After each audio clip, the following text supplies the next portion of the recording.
नाही, मला वाटतं मागच्याच आठवड्यात अमित साहेब इथे आले होते 2 शाखांचं उद्घाटन, आणि त्याच्यानंतर ज्यावेळी मी त्यांच्या कानावर ही गोष्ट घातली की गेली 4 महिने आपल्या राजाचा पुतळा स्मारक हे अत्यंत घाणेरड्या कापडात बंदिस्त अवस्थेत आहे, आणि त्यांनी इथे येऊन ते खुलं केलं.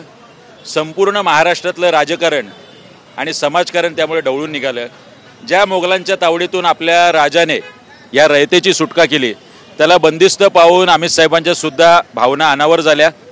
आज आपण बघताय की 4 महिन्यात जे झालं नाही, 4 दिवसात शासकीय इतमामात नवी मुंबई महानगरपालिकेने हे स्मारक खुलं केलं. आज अमित साहेब जे स्वतःवर गुन्हा दाखल झाला, त्यांच्या आयुष्यातली पहिली राजकीय केस, त्या केसची नोटीस घ्यायला येणार आहे. पण त्याच्या अगोदर इथे महाराजांना मानवंदना करून हजारोंच्या संख्येने आज शिवभक्त आणि शिवप्रेमी इथे उपस्थित राहणार आहे.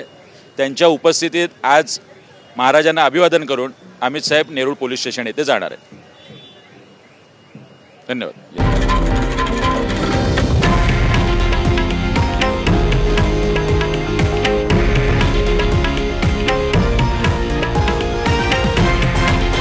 हे आहे देशातील नंबर 1 न्यूज नेटवर्क आणि आपण पाहत आहात TV9 मराठी, एकमेव.